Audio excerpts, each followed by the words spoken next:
did it. We're live.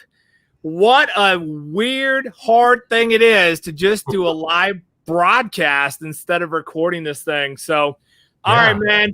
James, tell everyone. I've already told them who you are, but tell them who you are. Give them the breakdown. Hey, everybody. I'm James Hostler, the writer and creator of the Bobcat, comic nerd from back in the Silver and Bronze Age and beyond. But that was my heyday. Yeah. Awesome. I'm Terry Cuthbertson, also known as the Nerd Pastor on this happy little program we've been putting out. And this is mynerdswag.tv. This is everything comic book, everything that we collect, everything nerdy. We just like to go into someone's already asking if wouldn't lend me his comic books. You know Curtis? Yeah. Curtis is telling us he won't lend you comics. Hi, Curtis. Glad you're on. So this is everything nerdy, everything fun, everything crazy. And today, you know, we're going to look at some homage covers. Homage. Yeah.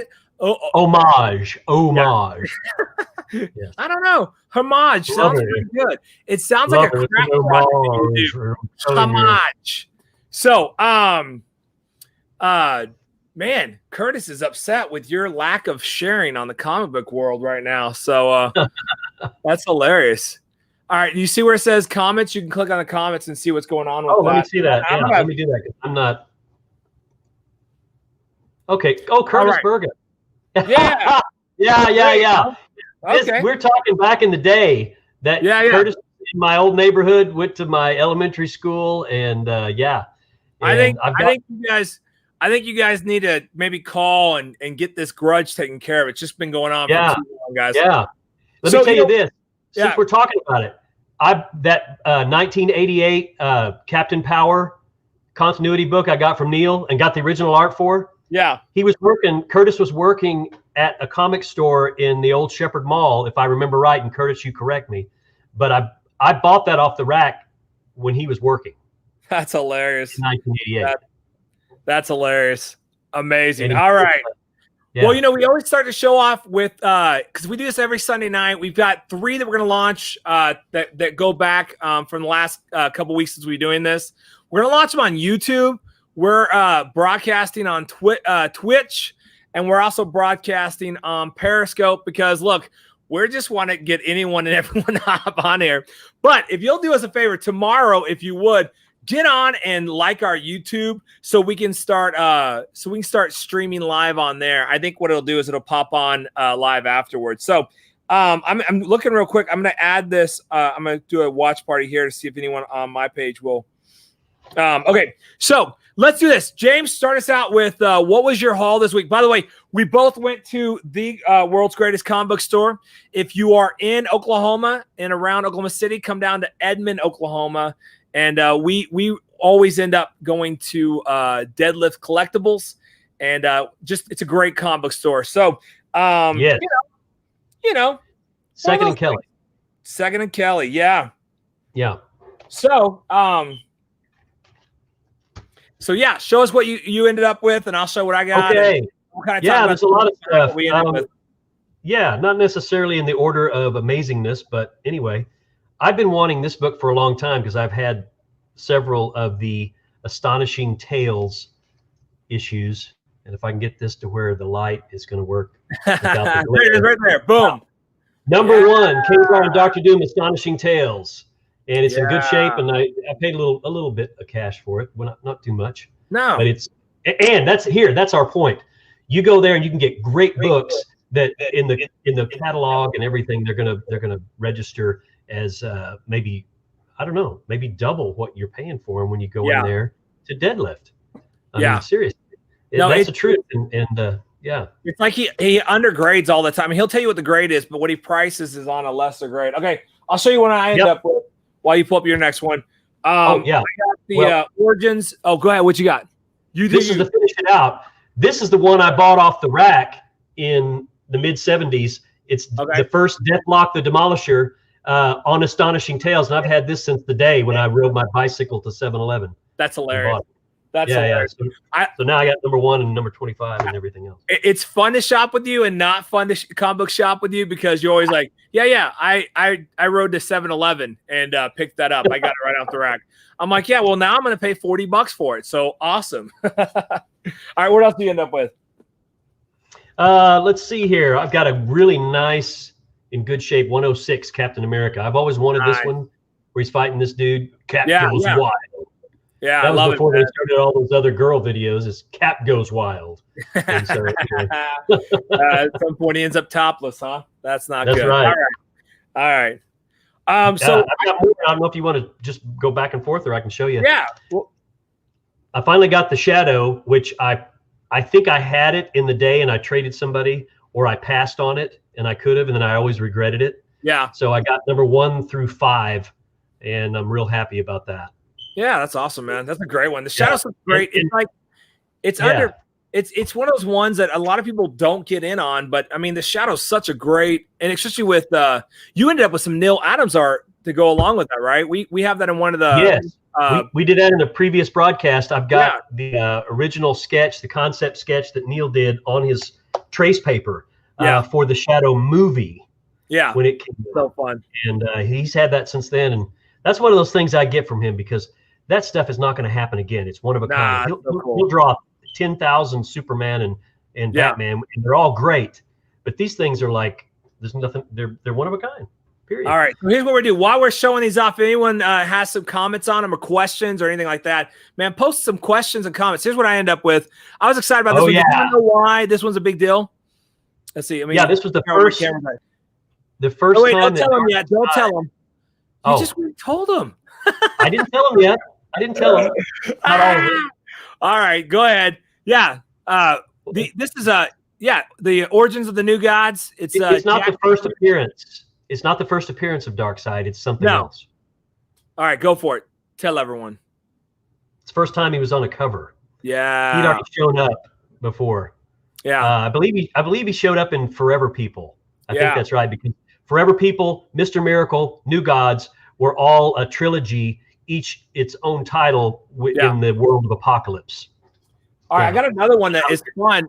I got another one that's fun because of put that down, man. Sonic's not one of our sponsors. Don't be promoting Sonic until they give us some money. We want that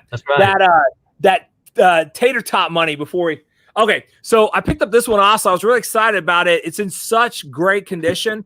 I don't normally pick up the My Pal Jimmy or Superman's pal Jimmy Olsen, but I like this one because it's it's Jack Kirby, right? Who did this? Jack Kirby.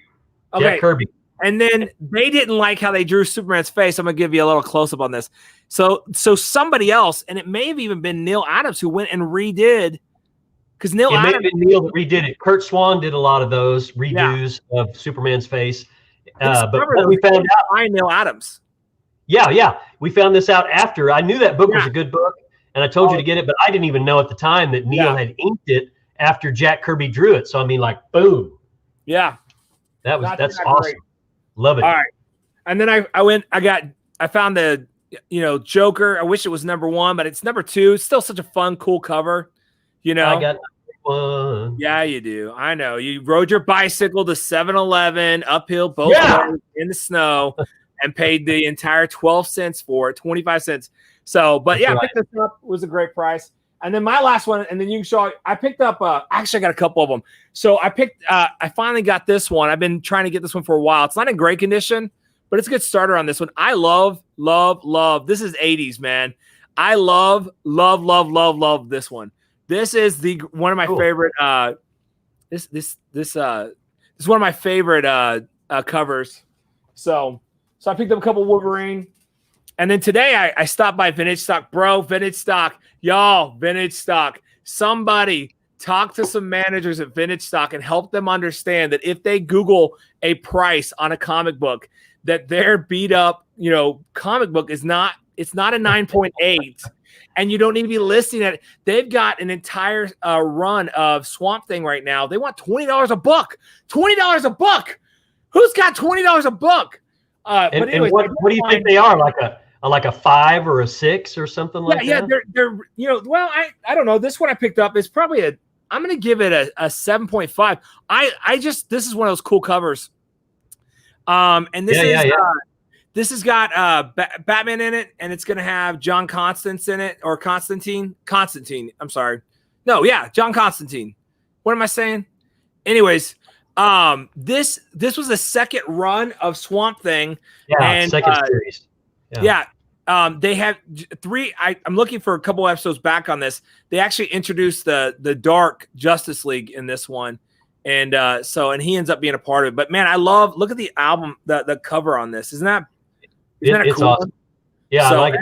You know what? I don't even know that I've seen that particular one before in the series too. Right? I've seen Look at the this. first. I love them, man. Just such cool colors, just a great run. So hopefully they'll wise up and give them to me, and then they'll give them to me at a great price. I'm not asking you to discount them to nothing. I'm just saying set them at a price that I can collect what I want to collect, And then I just picked up the whole run of the Kitty Pryde and Wolverine series, and I think we should do an episode and just talk about Kitty Pryde. And we could talk about the different matchups they've done with her, where they've teamed her up with other people, even with like Beast and a couple other people. So yeah, we could get more, but I don't want to bore you guys with everything. So yeah, here's the title we could use for that. What you're talking about there? Yeah, a Wolverine in real life is a mustelid, which is in the polecat skunk family, right? They're mustelids. So we could call that little thing we're going to do Kitty and the Polecat. All right. Anything else you want to show off real quick? Yeah. Boo! We'll let it slide. All right. Anything else you want to show off for a minute on your haul? You ended up with a ton of books. Yeah. Show the stack off. We don't have time to show the entire stack. Well, I know, but yeah. Here's part of the stack right there. Yeah. Whoa, wrong way. There we go. Yeah. This is my new fave from Bronze Age. And I guess end of silver, maybe. I'm trying to remember the Captain Marvel was 12 cents and bronze is 15. I think that's right. Yeah. Captain Marvel, which I had some back in the day. My cousins were given #1 by my auntie when we were kids, and I wanted it so bad. And they were like, no, and they destroyed it. I was like, oh my gosh. Hey. So anyway, I'm back into Captain Marvel big time because I like the original, real, true Captain Marvel, and he's bad. He's a Kree from outer space, and then of course he, I think it's issue, I don't know, 16 or 17. He changes to the new Captain Marvel and gets the new outfit. And it's cool, and you see the power bands on his arm, right there. And so they used that when they redid it and said this lady was Captain Marvel. That's hilarious. So, not that we're bitter. Not that we're bitter. No, we're sweet. That's hilarious.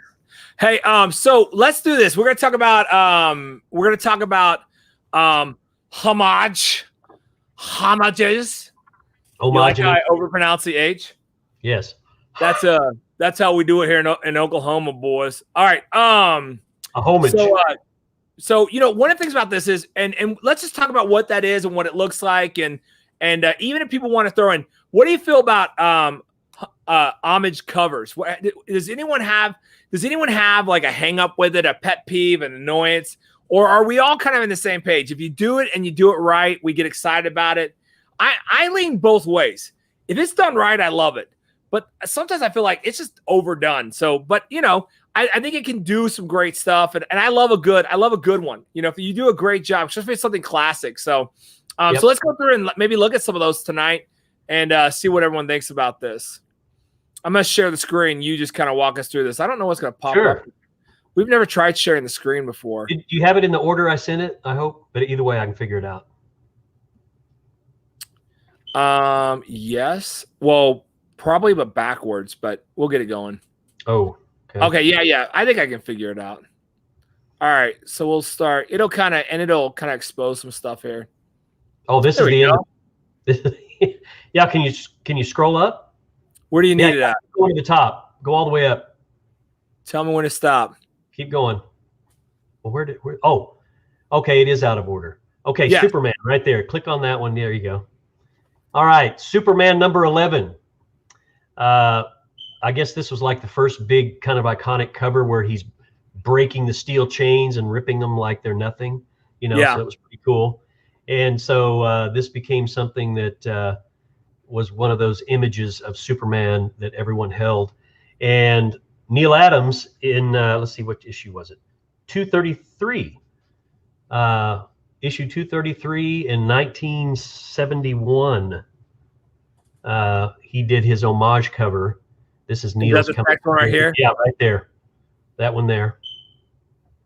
So Yes. you're saying even, and what these covers don't have to be spot on either. No, because this is more different. alluding back to what they did in episode 11. Yeah, Exactly. It's not a complete direct emulation. Yeah, I got it. And Neal's today, he's still proud of this because he'll sell prints and do other things. And when he's doing his auctions and whatever, he'll come back to this. I bought a Hot Wheels car, Hot Wheels Superman car, that the package and the card on it has this image of Neal's art. And I got it from Neal and he signed it. So I've got to get it in my hands. I'm waiting for him to ship it to me. So I thought wow, that's awesome. Yeah, I love it. And then after him, Detective Comics, yeah. Number 31, before it was even Batman. You know, I mean, it was Batman, but it wasn't the Batman title. It was Detective Comics. Okay, yeah. Before he had his own mag. And anyway, this was one of those really cool, and this was Bob Kane, the guy that created Batman. This was his stuff right there. And then I think it's 1970. Let me look and see. I think that's right. Yeah. In 70, number 227. Neal redid it. And that's it right there. I've got an 11 by 15 of that print of that cover that Neal signed for me that I picked up. I got it from him in Tulsa at Wizard World in 2014. Yeah. So yeah, the Demon of Gothel's Mansion. So that was a really good homage. And of course, the art upgrade is massive because of Neal's abilities. Yeah. You know what's crazy is, you know, I know it's just really well done shadowing, but it almost, I mean, when you first glance at it, it almost looks like a photo for a moment, but that's just really well done. Yes. You know, shading and yeah, it's just beautiful, man. I love that. So, and then you want me to click this next one right here? How about the go up to the Superman Action Comics #1. I'm not sure where that is in the mix. Right here.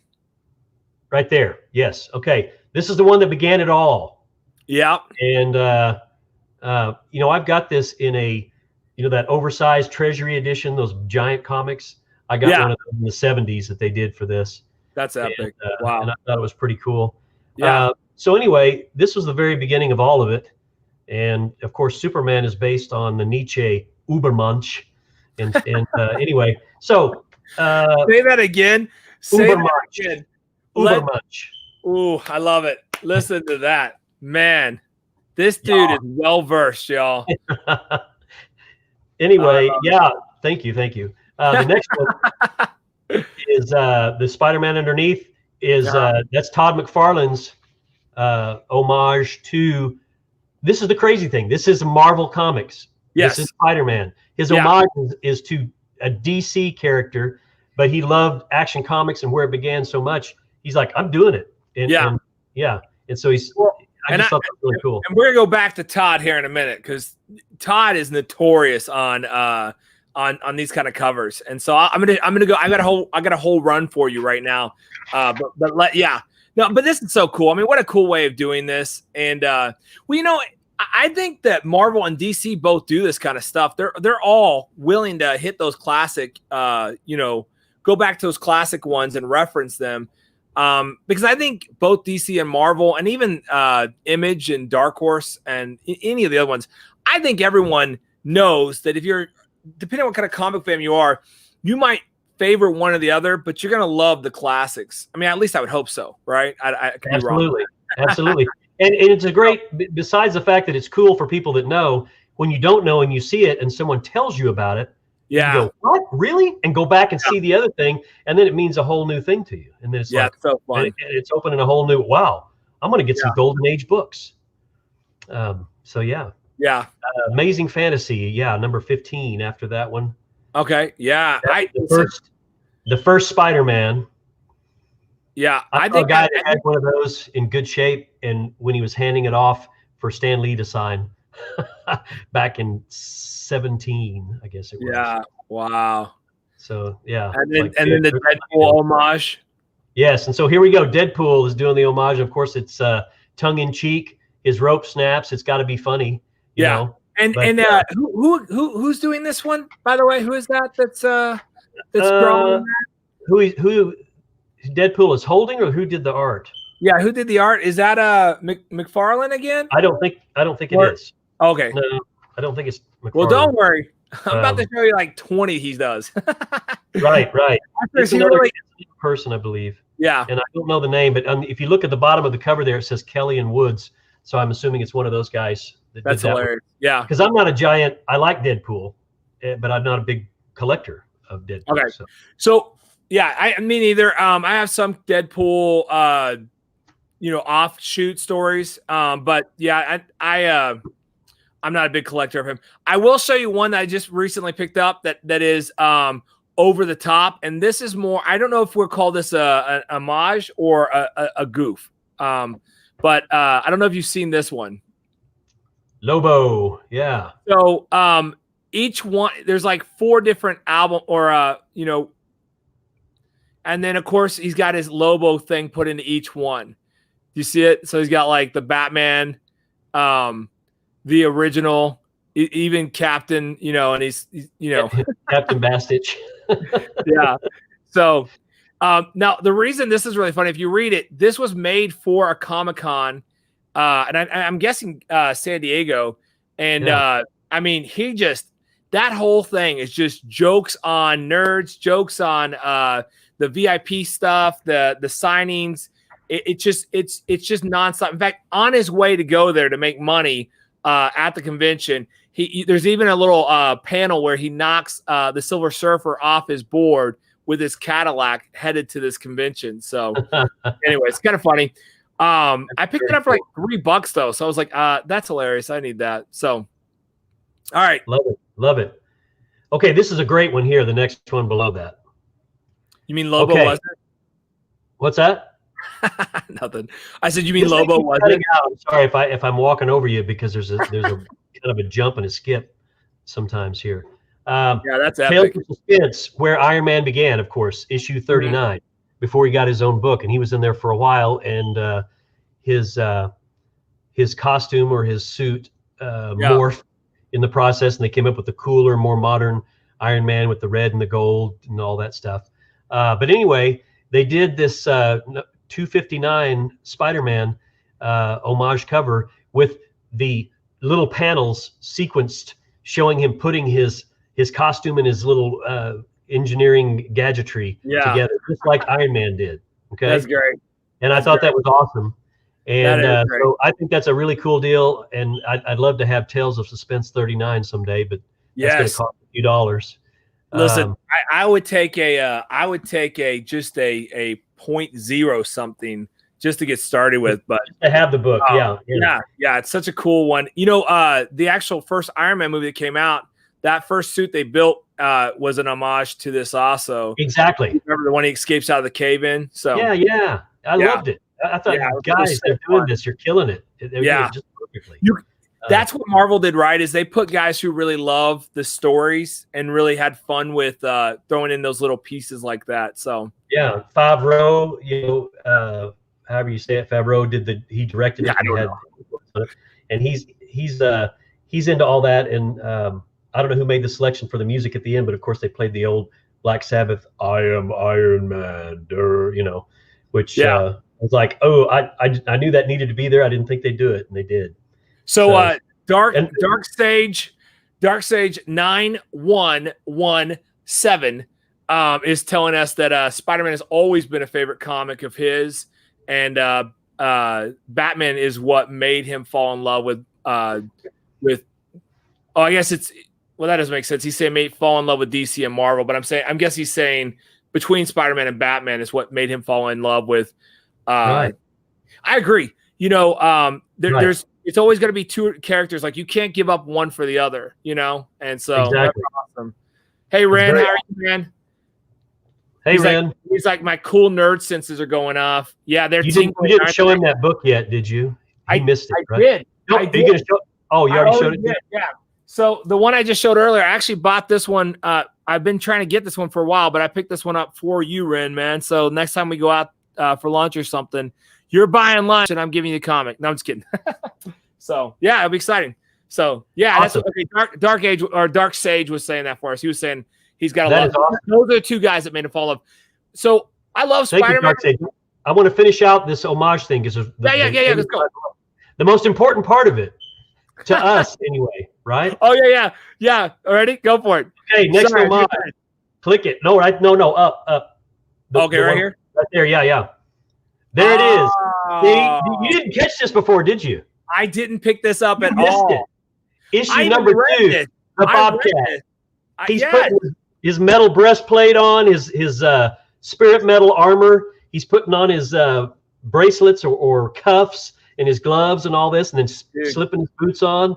And you missed it. I got you on that one. That's hilarious. Yeah. So I love that's that, my book, everybody, in case you didn't know. Yeah. That's the I didn't.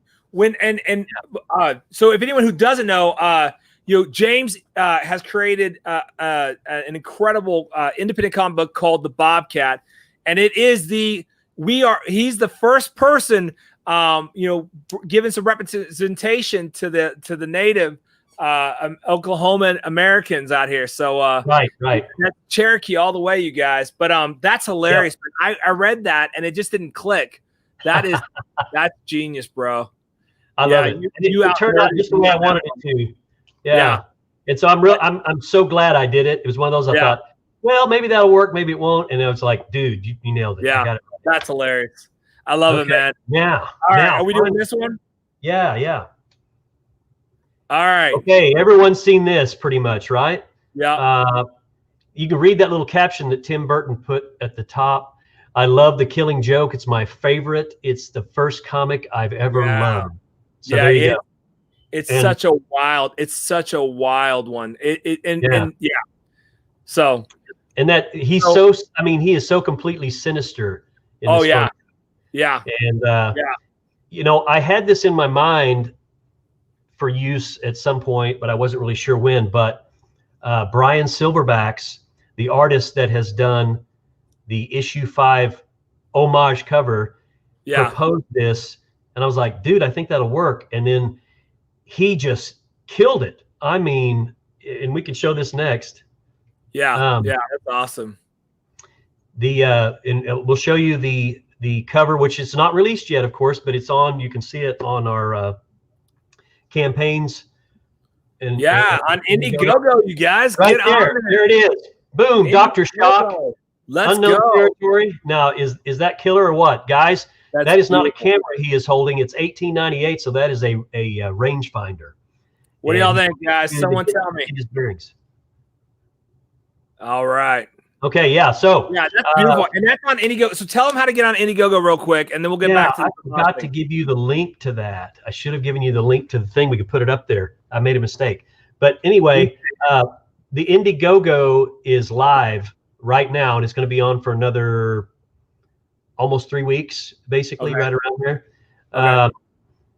And so, anyone that does Indiegogo, please get on there and back this project. You are going to want this book. I love the other books. This book just jumps way beyond and leaves the others in the dust, in my opinion. With the way the story moves, with the way the art progresses, and the action scenes, and so many things. I'm really happy with it so far. And one way I know it's better is I've spent like double the time on all aspects of it, and we've gone back and edited it and revise things, some pages a couple of times to get what I'm thinking is going to be the best. So Indiegogo, Terry might be able to find it and get that up there before it's all said and done. I'll keep talking. I'll vamp. If you do Indiegogo, click on the link whenever we get it up there, or just go look for it and type in the Bobcat. Woo, look what I there just it is. Yes. So it's now in the comments. I don't know how to pin that up. I'll have to learn Unknown that. territory. Oh, and by the way, guys, we're taking it for granted you know all about the Bobcat, the background. Yeah. It's 1898. 1898 Indian Territory. Will Firemaker is a Cherokee blacksmith who lives in Tahlequah. This is where this is set. We have not had any major comic that has done not only highlighted the Native Americans, but Cherokee Native Americans and Indian Territory, Oklahoma. And so this is something my brainchild for this was back when I was riding my bike to 7-Eleven getting all these books. That's when I wanted to do this. And I came up with the initial idea, but had no idea how to do it right till I got old.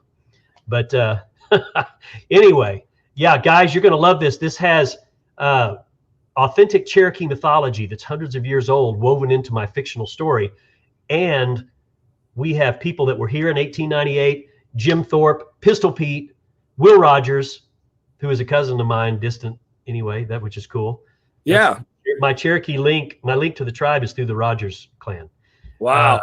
But anyhow, all that being said, you guys are going to love it because actual history and things that transpired are mixed into the fictional story.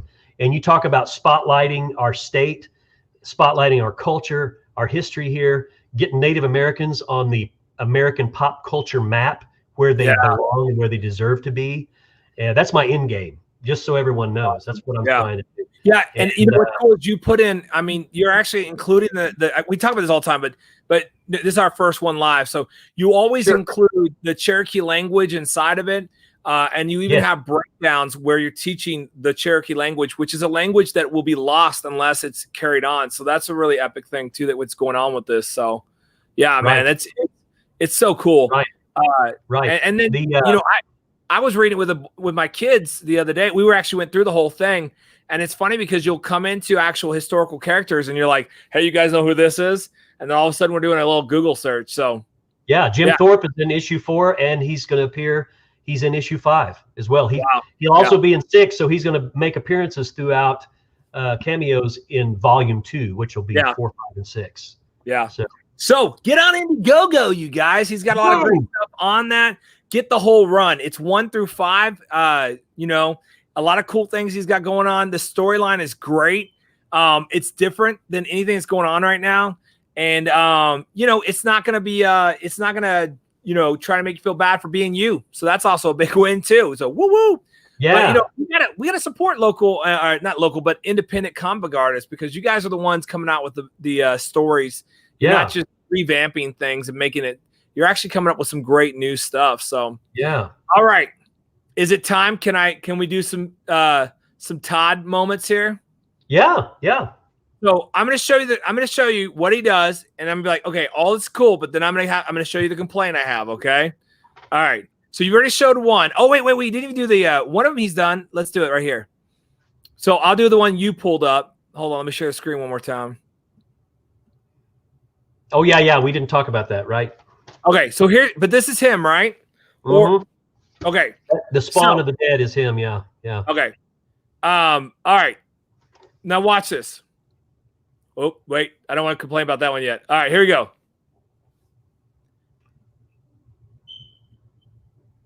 All right. What do you think? Yeah. Do you like that one a lot? Are you a big fan of that one? I'm not a fan of Spawn in general. I think the story is nonsensical. I love his artwork in general. I think the story, it's like, I mean, the joke online is that he wanted to be a toy maker, and so this is just, how can I make some crazy looking toys? And I don't know, the storyline, there's no arc to it. It never resolves. It's always very dark. And at one point it breaks off into this kind of like very Tales of the Crypt Keeper almost. It's just, I don't know. I've never been a fan. I'm a fan of his Spider-Man. I'm a fan of his art style. But not a fan of Spawn in general, man. And the movie didn't help anything either. So yeah. All right. So here's another one. Yeah, I think didn't he make like a couple of $1 million on that latest Spawn toy figure that he put on Kickstarter? I mean, it's crazy. Yeah. Crazy. the toys, and I'm telling you, I feel like that's what he does with Spawn. He invents characters to turn into toy figurines that he can design. And that's where he gets the big win on that. But yeah, here's another one. This is a great one. You have this, don't you? I think I do too. I'll give you a little bit of the story when you're through there. Go ahead. So you got this. All right. Yeah, I don't have the Spawn. I've got the Hulk. And yeah, no, that's what I'm saying. Yeah, you got the Hulk. That's the one that I got signed by Stan, and I do have in my mind to do a Sewell Kalu pinup and have like Sewell Kalu doing something similar, but instead of rock, he'll have wood, or whatever, like giant tree trunk, something like that. It say Sewell Kalu up there.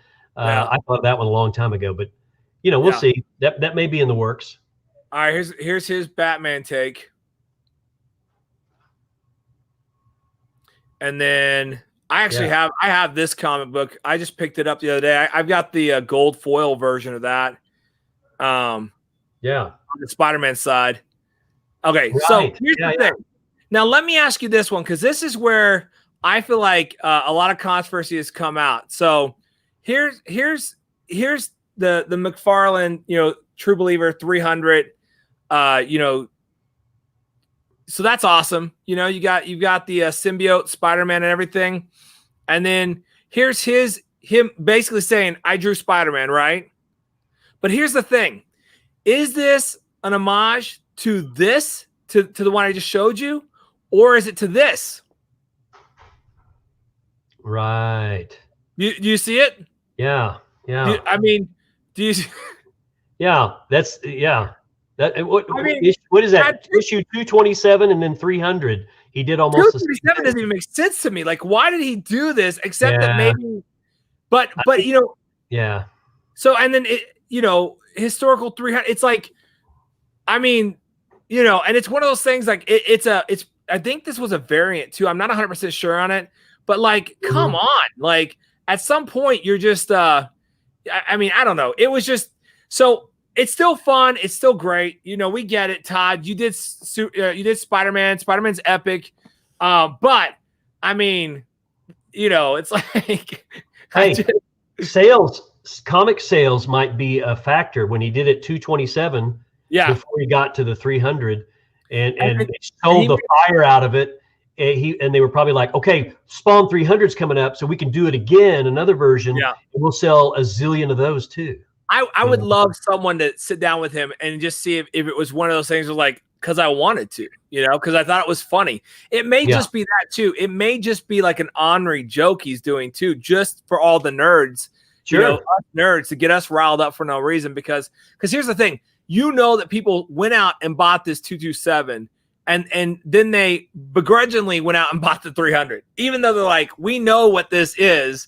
We still need this as a part of the collection because this will be something, Right. So, anyways, I don't know if he was being ornery in that or what, but yeah, that is I don't know. That's a kick in the teeth.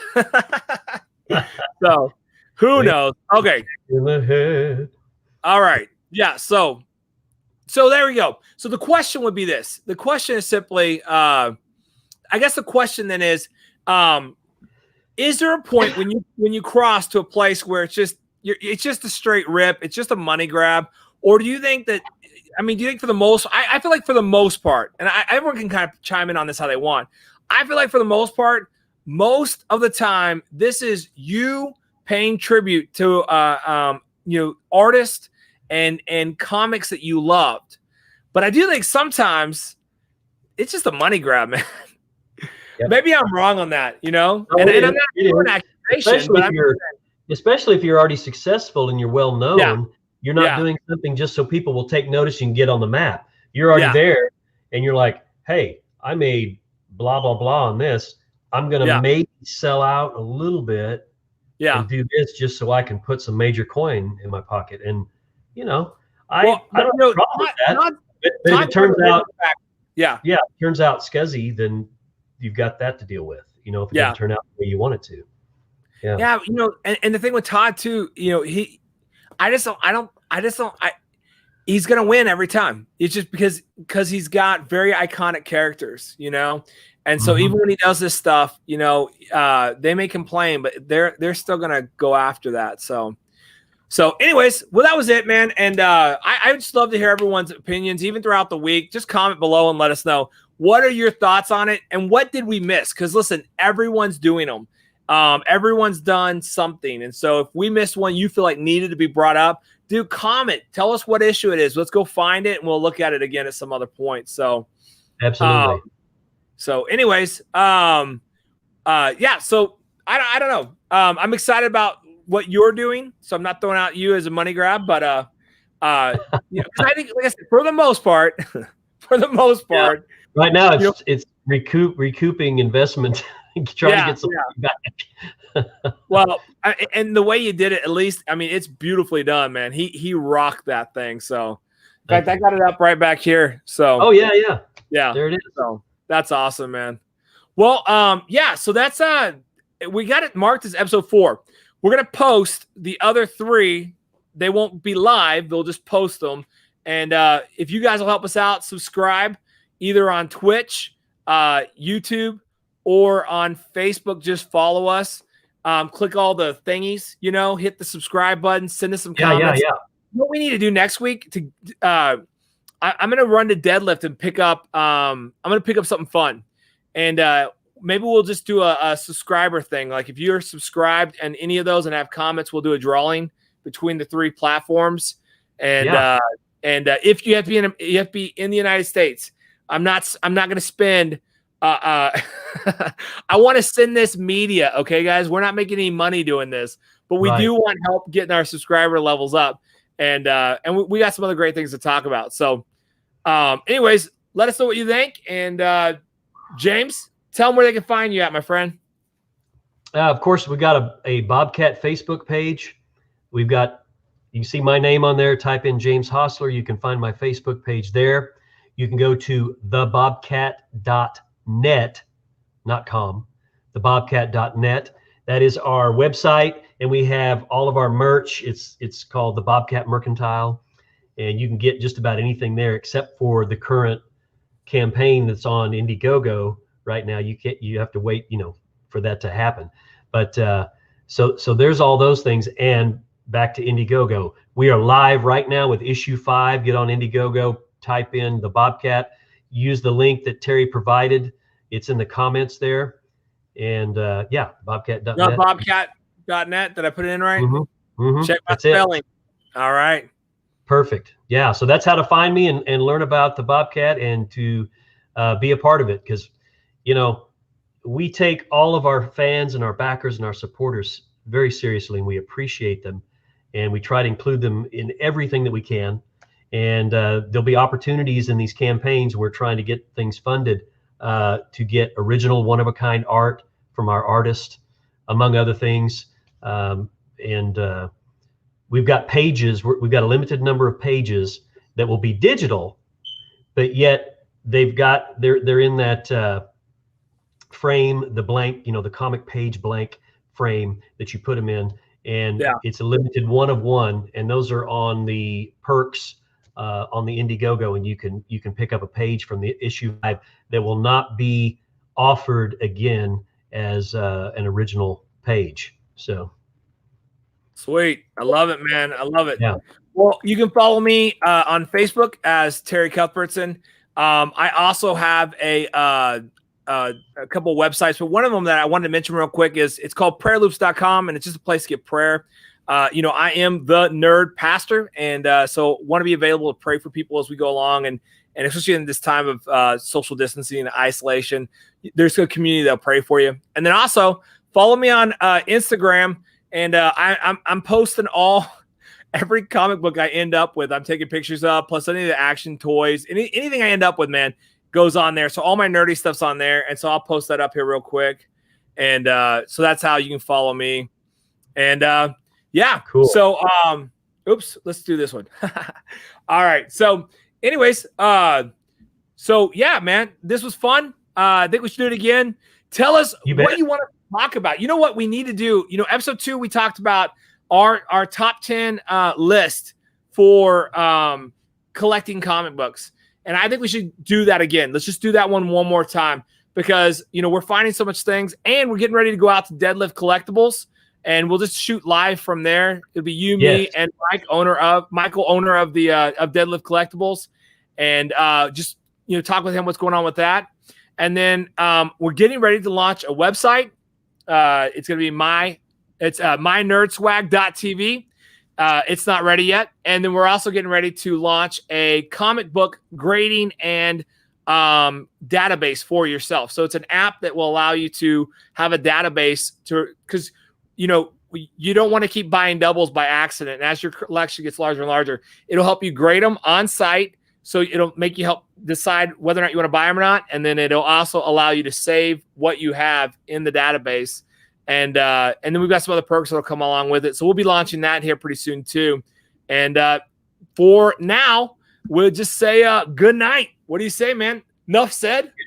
Good night, everybody. Thanks for joining us. We'll be back, and you're going to enjoy what we have coming up for sure. Yeah. Take it easy, everyone. Bye. See ya.